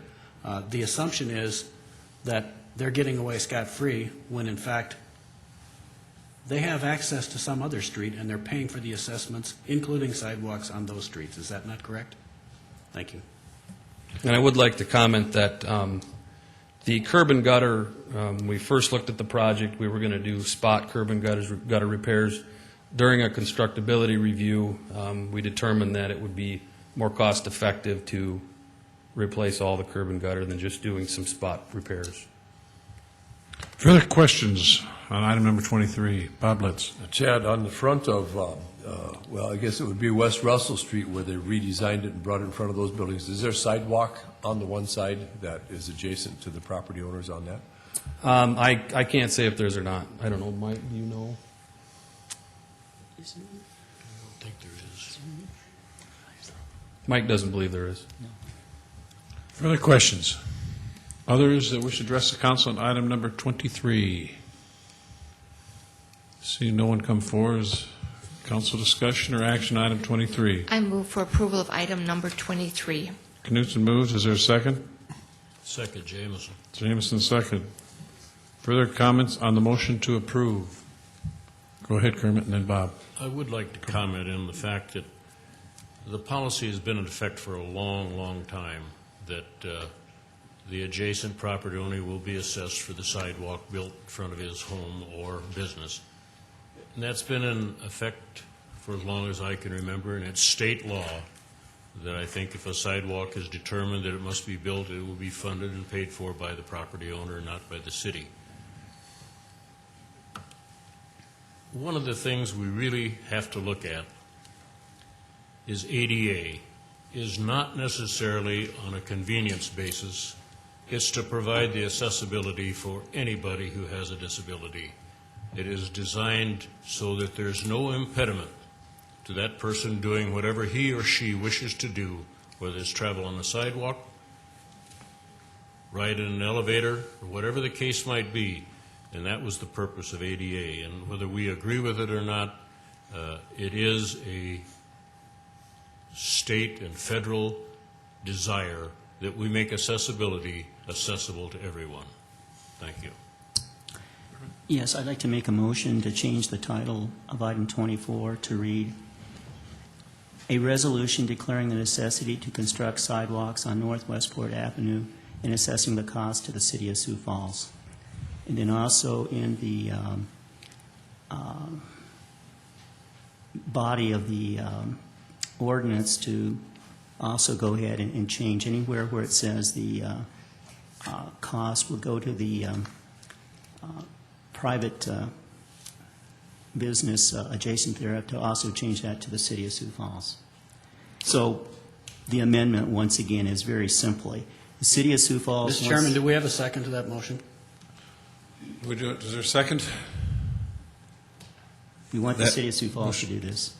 That motion dies for lack of a second, so we're back to the motion been made and seconded to approve item number 23. Further discussion? Kevin? I would urge the council to support the motion. We don't always make decisions around here that please everyone, and sometimes they're not very clear-cut. But I think in this one, and Bob spoke to this earlier, Councilor Jameson is right. We have to consider what's fair, what I would call basic human fairness. And I could make the case, I think, that since I live in a neighborhood that doesn't have a lot of traffic, doesn't have a lot of pedestrians on it, that I don't need sidewalks. And where would we be if everyone put forward that argument and the council just said, okay, we'll make an exception in your case, and your case, and your case, and before you know it, we don't have a system. And I think that's what's important. If we're going to comply with federal law, we need to have a network. If these sidewalks don't go anyplace and they're not interconnected, we don't have a system. So I would urge your support of this resolution. Kermit? Yes. We've had some very fruitful discussion tonight about sidewalks, but I think it's very interesting to keep a number of points in mind, especially what Jeff has told us about the ADA. Jeff has mentioned that in the ADA itself, there is no mention of sidewalks. Talked about curb cuts, but no sidewalks. Jeff has also mentioned, too, there's no court case dealing with sidewalks at all either. Also, we had testimony from a business owner saying that he had to comply with the ADA in regards to his building and restrooms and so forth. when he asked about, how about sidewalks out in front of my building? Do I have to worry about any of that? No, no, no. And he mentioned that was 6 years ago. He's told he did not have to worry about that. And then also, too, we obviously have a policy here in Sioux Falls where some people have to have sidewalks, others don't have to have sidewalks. The city does pay for a lot of sidewalks. In this particular issue we're dealing with on Westport, the city's going to be paying for the sidewalk adjacent to the Oaks Hotel. The city is paying for it. However, the other property owners that we've heard tonight, they're going to be stuck with the bill. Now, I did have an amendment here to say that the city would do this. If the city believes we really, really have to have these sidewalks, I'm not sure anybody else in this room believes that, but if the city really believes that, then the city should be responsible for paying for these sidewalks, not for these innocent adjacent property owners. So I would urge you to vote no on this. Pat? Just so Jeff's comments don't get completely taken out of context, Councilor Staggers, I believe you may be correct where the ADA does not call for sidewalks, but it calls for if you have a program, and we in Sioux Falls have a program, and that's where the sidewalks come in. So to say that, sidewalks aren't an ADA issue is not, I don't think, fair. Well, I mentioned the law. That's what I was talking about. We also learned this evening, too, that the city engineer has the ability to say we don't have to have these sidewalks. But I believe the law also states that we have to fulfill our program, and the sidewalks are a part of our program. Let's run through the chair if you got a question, if you got comments. We got a motion been made and seconded on item 23. Further comments? Seeing no further comments, all in favor of the motion to approve item 23, vote yes. Those vote no. Councilors Kavanaugh, Yes. Knutson, Yes. Litz, Yes. Staggers, No. Brown, Yes. Costello, Yes. Jameson. Yes. Item 23 has been approved, 6 yes, 1 no, and 1 excused. Item 24. Deferred action, a resolution declaring the necessity to grade, gravel, construct curb and gutter, construct sidewalk, and asphalt surfacing on North Westport Avenue, and assessing the cost to each lot or tract of land benefiting thereby. This resolution is dealing with the missing part of Westport Avenue that was referred to earlier along Ramcota. Originally, this resolution was to construct an on-street parking lane and sidewalk for Ramcota in conjunction with the Basin 13 sanitary sewer project. Last week, Ramcota notified us that they did not want the parking lane constructed. Ramcota will be assessed approximately $19,000 for the costs associated with constructing sidewalk per city ordinance. Consequently, I request that the resolution be amended to read the following. A resolution declaring the necessity to construct sidewalk on North Westport Avenue and assessing the cost to each lot or tract of land benefiting thereby. Questions of Chad on item 24? Others that wish to address the council on item number 24? Not. Is there a motion to approve? Approve as, make a motion to approve as amended. Let's approve and then take the amendment if you would. You make the motion? Yep. Okay, Costello make the motion to approve. I second the motion. Knutson seconds it. Got a motion, okay. Amend? Motion to amend as stated. Okay, Costello made the motion to amend. Is there a second? Second, Litz. Let's second it. Further comments on the motion to amend? Seeing none, all in favor of the motion to amend will vote yes. Those opposed, vote no. Council members Kavanaugh, Knutson, Yes. Litz, Yes. Staggers, No. Brown, Yes. Costello, Yes. Jameson. Yes. All members present have voted. The amendment has been approved, 6 yes, 1 no, and 1 excused. Now we're back to the main motion as amended. Further comments on that motion? Seeing none, all in favor of approving item 24 as amended will vote yes. Those opposed, vote no. Council members Kavanaugh, Yes. Knutson, Yes. Litz, Yes. Staggers, No. Brown, Yes. Costello, Yes. Jameson. Yes. All members have voted. Item 24 has been approved, 6 yes, 1 no, and 1 excused. Item 25. A resolution amending the 2008-2012 capital program. The CIP committee approved this amendment on January 24th. The funds for this amendment are enterprise and internal service funds and are accounted for in the rate models. The CIP amendment includes the following: moving the Hayward Addition Drainage Project from the 2011-2012 program to the 2008 program, moving the Central Main Interceptor replacement from the 2009-2010 program to the 2008 program, and then moving the construction of a new underground diesel fuel storage tank at the Street Department site from 2010 to 2008. The new tank would be a 20,000-gallon tank, underground storage with 20,000 gallons of capacity for diesel fuel. Recently, Fleet has experienced fuel disruptions and have had to have fuel trucked in from Minnesota and Iowa. Our suppliers have recommended we add underground storage, and we have seen other high fuel consumption businesses adding storage. The addition of storage will allow us to purchase and receive more fuel in a contract which is more economical, is a guaranteed quantity, and will eliminate fuel disruptions in the city's fuel supply. Questions of Chad on item 25? Pat? Chad, just if you can tell us how long will that amount of fuel last us during the summer? I cannot. Is that a month or is that? I can't answer that. I'm sorry. Further questions of Chad on item 25? Others that wish to address the council on item number 25? Pat? Chad, just on how these are going to be paid for, the storm drainage is being funded out of SRF loans, and then how are those SRF loans being repaid? Through the drainage fee will be for the Hayward Addition Drainage Improvements projects. The Central Main Replacement project will be paid back with water reclamation user fees. So this isn't second penny, this is user fees? Correct. It is all enterprise funds. Further questions of Chad on item 25? Others that wish to address the council on item 25? Is there a motion to approve by the council? Move for approval, Jamison. Jamison moved. Is there a second? Second, Litz. Litz seconded. Further comments on the motion to approve? Seeing none, all in favor of the motion to approve, vote yes. Those opposed, vote no. Council members Kavanaugh, Yes. Knutson, Yes. Litz, Yes. Staggers, Yes. Brown, Yes. Costello, Yes. Jameson. Yes. All members present voted 7 yes, 1 excused. Item 25 has been approved. Item 26. A resolution of the City of Sioux Falls approving the preliminary plan of Three Fountains Edition, petition 2008-0120. The Planning Commission recommends approval. Okay, be noted that the Councilmember Jameson will be excused from item 26. This property is approximately 30 acres on the northwest corner of 85th and Western. This is the same property that we discussed back in item 15 for the zoning revisions.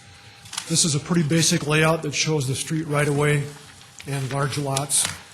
It has been reviewed by city staff as well as the Planning Commission and is being recommended for approval. Questions of Mike and Kermit?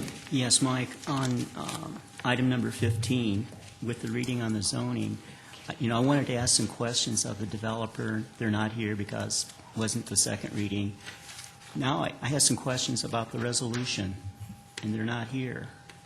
We could certainly Can we defer this? bring it back until- on the 3rd because we do know the petitioner will be here on the 3rd of March So we can... and do them at the same meeting.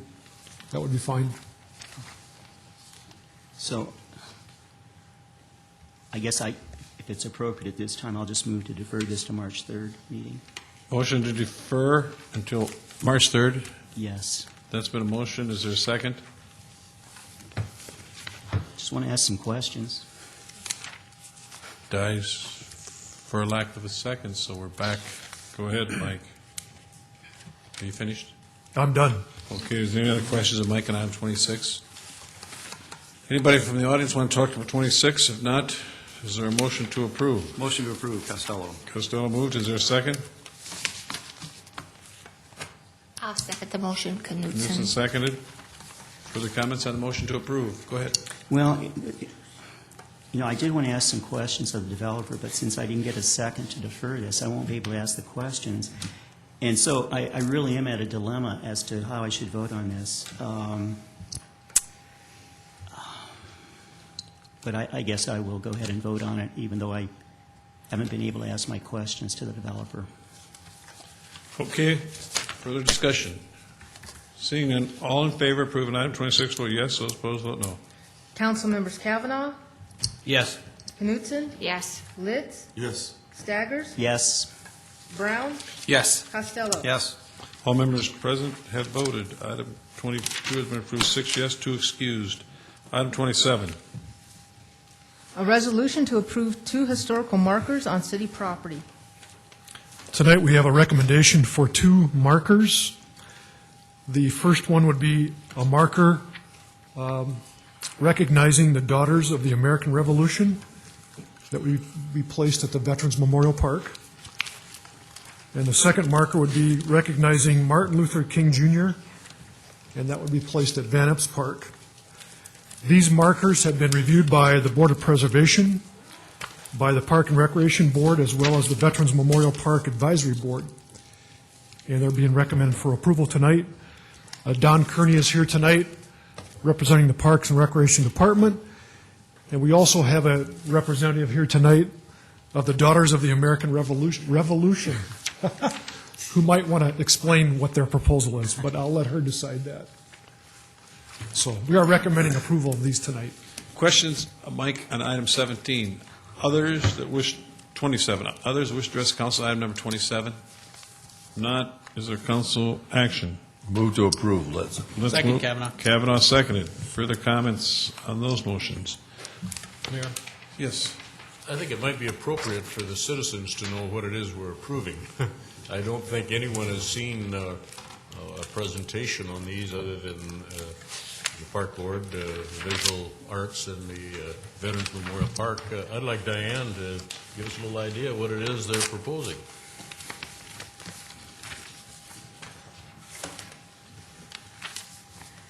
Diane Metley, Daughters of the American Revolution, Regent for the Mary Chilton chapter here in Sioux Falls. If you have seen the memorials around the city that Bruce Blake puts up, that's what we're going to be putting up for the Daughters of the American Revolution. I can't speak for the other one, I don't know. But it has been approved, a place has been approved in the Veterans Memorial Park. It's in a beautiful area. There are a lot of Revolutionary War soldiers buried here in the city of Sioux Falls. And the Daughters of the American Revolution does a lot for the city of Sioux Falls. We give away almost $1 million in grants every year. We give away scholarships to Sioux Falls College and to Augustana. And we just felt it was appropriate that our Civil War or our soldiers be recognized in our Veterans Park. Thank Any you, other Diane. questions? Thank you. Nice to see all of you. Good to see you.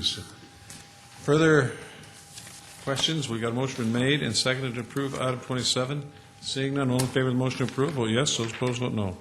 Council members Kavanaugh? Yes. Knutson? Yes. Litz? Yes. Staggers? Yes. Brown? Yes. Costello? Yes. Jameson? Yes. All members present voted. Item 27 has been approved, 7 yes, 1 excused. Is there a motion to adjourn? Move to adjourn. Second. Motion been made, seconded. All in favor of the motion to adjourn, will vote yes. Those opposed, vote no. Council members Kavanaugh? Yes. Knutson? Yes. Litz? Yes. Staggers? Yes. Brown? Yes. Costello? Yes. Jameson? Yes. We stand adjourned.